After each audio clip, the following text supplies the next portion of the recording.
Issue है तो इसलिए मैं अकेला ही आज प्रेस ब्रीफिंग दे रहा हूँ। आज से 2 दिन पहले जम्मू कश्मीर के एक लीडिंग न्यूज़पेपर में एक रिपोर्ट आती है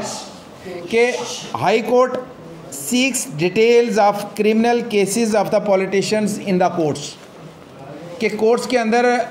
जो जम्मू कश्मीर के पॉलिटिशियंस हैं उनके जो भी केसेस हैं तो उसको हाई कोर्ट कहता है कि उनको उन केसेस को उनकी रिपोर्ट दीजिए। जबकि ये कोई शायद कोई PIL होगी कि केसेस जितने भी पॉलिटिशियंस के ख़िलाफ़ केसेस हैं तो किसी ने पिल लगाई होगी कि उनका नामज़द किया जाए, उनकी स्टेटस बताया जाए। तो इस मैं आज से लगभग 1.5 साल पहले भी इसी तरीके की सेम न्यूज़ जो है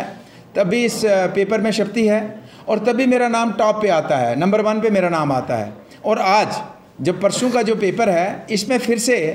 मेरा नंबर बलवंत सिंह मनकोटिया का नंबर फिर से टॉप पे रखा जाता है, जबकि मेरे खिलाफ़ किसी भी कोर्ट में, जम्मू कश्मीर हो, हिंदुस्तान हो या विदेश हो, मेरा किसी भी कोर्ट में कोई भी मामला लंबित नहीं है, पेंडिंग कोई मेरा मामला नहीं है, किसी भी कोर्ट में कोई भी मेरा जो है केस नहीं चल रहा है। तो उसके बावजूद मेरे खिलाफ़ जो इस तरीके की खबर छापने का और फ्रंट में मेरा नाम लिखने का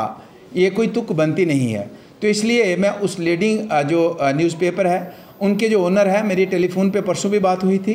कल भी मेरी बात हुई है कि आप अपना रिबटल दीजिए, अपने कुरियंडम निकालिए अपने न्यूज़पेपर में, लेकिन आया नहीं है। तो मैं उनको एक बार फिर से कहना चाहता हूँ कि जब भी आप इस तरीके की पर्सनल किसी के ऊपर इस तरीके का एलिगेशन है, किसी के ऊपर इस तरीके का पर्सनल अटैक है, तो कम से कम उस आधा, ये तो नियम है, ये कानून है और ये जो एक जो मीडिया का एक सिस्टम है कि किसी के ऊपर पर्सनल कोई इशू है तो आप उसका वर्जन लेना आपको लाजमी बनता है। ये कंपलसरी है कि आप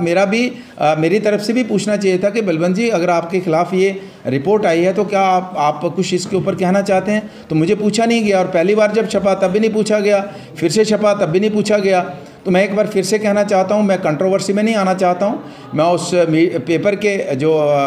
हेड हैं उनको एक बार फिर से कहना चाहता हूँ कि आप इसको दुरुस्त कीजिए और पब्लिक के अंदर जो मेरी इमेज डैमेज हुई है उसको फौरी तौर पे दुरुस्त कीजिए, वरना फिर हमारे पास लीगल जो है कार्रवाई के बगैर कोई ऑप्शन नहीं होगा। तो मैं यही कहना चाहता हूँ कि मैं ये प्रेस ब्रीफिंग का एक ही मकसद है कि मेरा किसी भी जम्मू कश्मीर हो, हिंदुस्तान हो और दुनिया का किसी भी कोर्ट में मेरे ऊपर कोई भी मामला कोर्ट में नहीं चल रहा है, कोई भी केस मेरे ऊपर नहीं चल रहा है।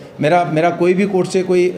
किसी क्रिमिनल केसेस में कोई लेना देना नहीं है। तो इसलिए मैं ये कहना चाहता हूँ कि जो कुछ पेपर्स के अंदर जो रिपोर्ट छपी है तो उसको दुरुस्त करना चाहिए उनको, और मैं अपनी तरफ से ये कहना चाहूँगा कि अगर दुरुस्त नहीं करते हैं तो हमारे पास लीगल कार्रवाई करने के बगैर कोई चारा नहीं है।